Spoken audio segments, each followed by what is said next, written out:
Hi అండి అందరికీ కూడా హాయ్ హాయ్ హాయ్ హాయ్ అని మొత్తం అందరికి కూడా లైవ్లో చెప్పినట్టుగా నేనైతే ఇప్పుడు రెండో పార్ట్ ఉంది వీడియో చూపిస్తాను. రెండో కాలువ అని చెప్పడం జరిగింది కదండి.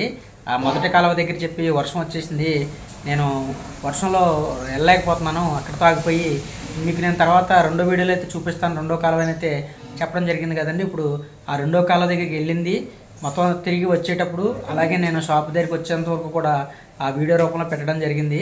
వీడియోని అయితే పూర్తిగా చూడండి, మీరు అందరూ కూడా సపోర్ట్ చేయండి. మీరు అందరూ సపోర్ట్ చేస్తారని నేను మనస్ఫూర్తిగా కోరుకుంటూ వీడియోని అయితే కంటిన్యూ అవుతుంది. అందరూ కూడా చూడండి మర్చిపోకుండా. హాయ్ అండి, ఇప్పుడైతే మనం రెండో కాలువ దగ్గరికి అయితే వెళ్దామండి. మీకు చెప్పాను కదా ఇక్కడ నుంచి వర్షం వస్తుందండి వెళ్ళలేకపోయానని. ఇక్కడ తర్వాత ఆగిన తర్వాత మళ్ళీ ఇక్కడ నుంచే స్టార్ట్ చేస్తున్నాను వీడియో.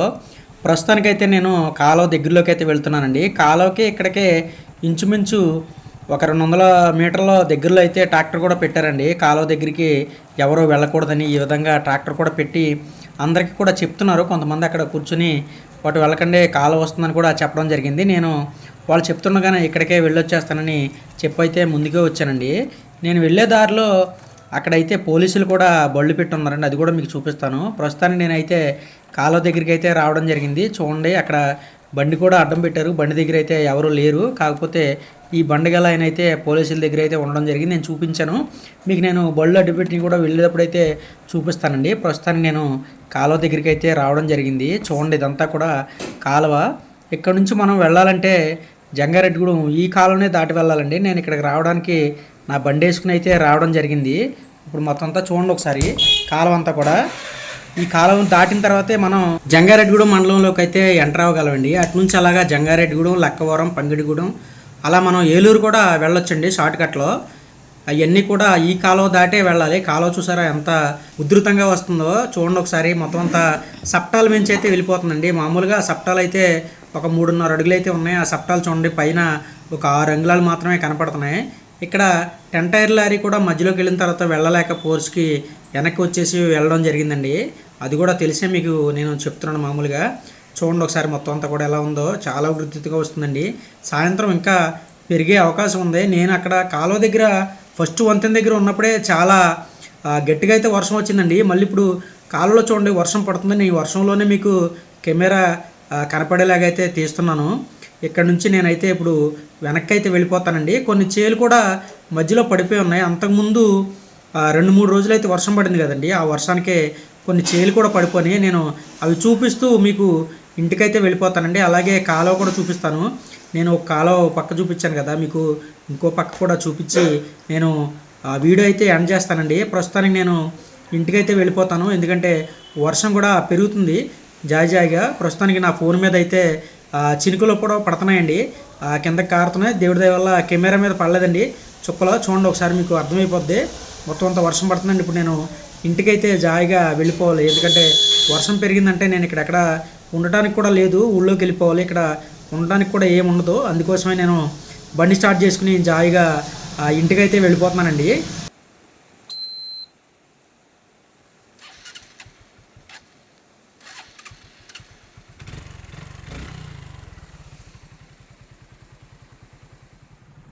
చెప్పాను కదండి బండ్లు అయితే అడ్డు పెట్టారు, ఇక్కడ పోలీసులు ఉన్నారని. వర్షం కారణంగా బళ్ళు పెట్టి ఈ లోపల షెడ్లు అయితే ఉన్నారండి.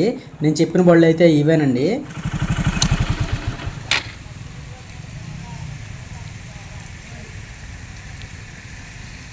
చేప చూడండి ఎలా ఉందో పాపం. రైతులకి ఇంకేం సంపాదించుకుంటారండి పాపం. సంపాదించుకుంటాం ఏముంది అసలు, ఏం మిగులుద్ది అసలు. చాలా చేప అయిపోతే ఇంకేముంటుందండి రైతులకి పాపం. చాలా ఇబ్బంది ఈ సంవత్సరం. చూడండి ఎలా ఉందో, మొత్తం అంతా పడిపోయింది చేను అంతా కూడా. ఈ విధంగా ఎంతమంది పడిపోయినాయి పాపం, నిజంగా కూడా చాలామంది పడిపోయినాయి చేలు. ఎక్కడో ఉంటారు అదృష్టవంతులు చేను పన్నోళ్ళు, చాలామంది పడిపోయినాయండి. ఇలా చేప కింద అయిపోయినాయి పాపం. రైతులు చాలా ఇబ్బంది పడుతున్నారు.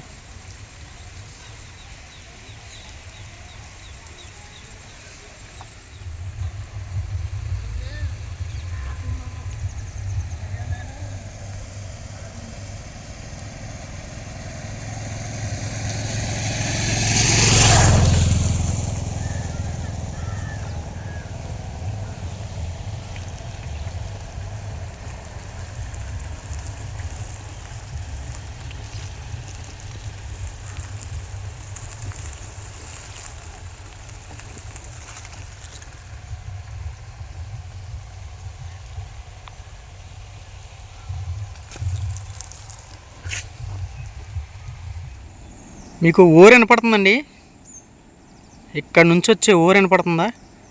అక్కడే ఎర్రకాలువ బైనేరు, అలాగే ఎర్రకాలువ బైనేరు, ఇంకోటి ఏదో కలుస్తుంది పులివాగు 3 కూడా ఇక్కడ కలుస్తాయి. మీకు సౌండ్ వినపడుతుందా? సైలెంట్గా ఉండి వినపడుద్ది.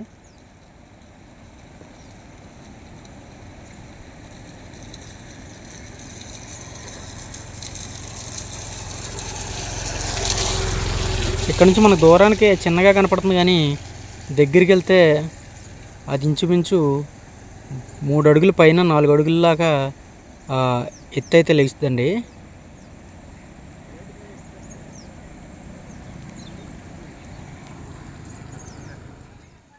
ఇంటికైతే వచ్చేసానండి. ప్రస్తుతానికి వర్షం జాయిగా పెరుగుతుంది. మరి దేవుడి దయవల్ల ఎంతవరకు కురుస్తుందో కూడా తెలీదు.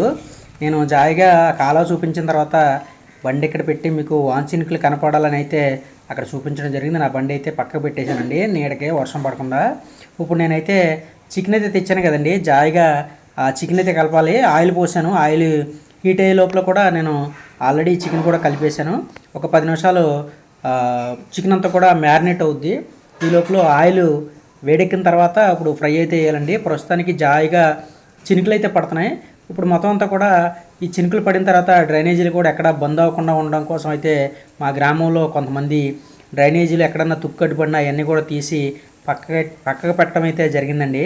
దానికోసమని 2 మనుషులు కూడా పనిచేస్తున్నారు. వాళ్ళిద్దరూ కూడా ఇప్పుడు వస్తున్నారు, చూడండి, మాట్లాడతారు. ఆ మాటలు కూడా ఒకసారి వినండి. తుఫాను ప్రభావం నీళ్ళు ఆగకూడదనా? సరే. మొంతా తుఫానా? జాగ్రత్త, డ్రైనేజ్ కూడా ఎక్కడ ఆగకుండా చూడండి, నీళ్ళు కూడా ఆగకూడదు. పంచాయతీ వారి ఆదేశాల ప్రకారం చేస్తున్నారు. ఓకే ఓకే బాబాయ్.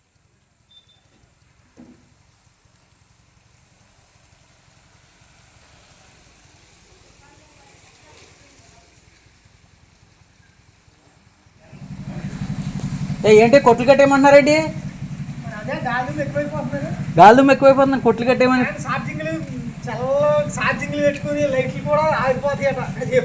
నిజంగా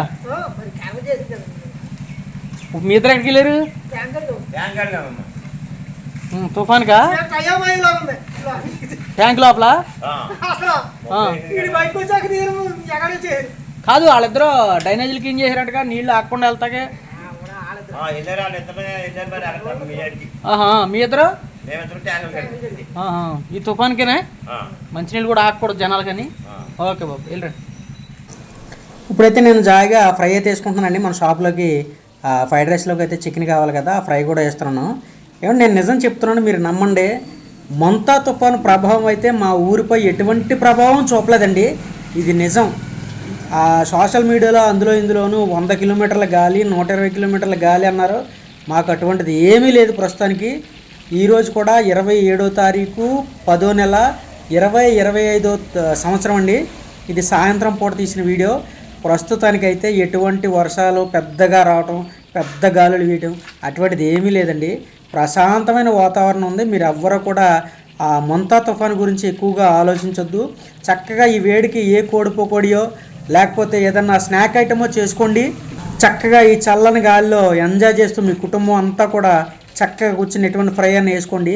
మేమైతే ప్రస్తుతానికి ఫ్రైడ్ రైస్లోకి చికెన్ వేసామండి. మా చికెన్ అంతా కూడా ఒకసారి చూడండి, చక్కగా పొగలు కక్కుతూ సాఫ్ట్గా అయితే ఉంది. మేము ఇది ఫ్రైడ్ రైస్లోకి అయితే వేస్తూ ఉంటాను. మీరు కూడా చక్కగా మీకు తెలిసిన విధంగా కలుపుకుని పకోడియో ఏదైనా వేసుకోండి, సరదాగా ఎంజాయ్ చేయండి.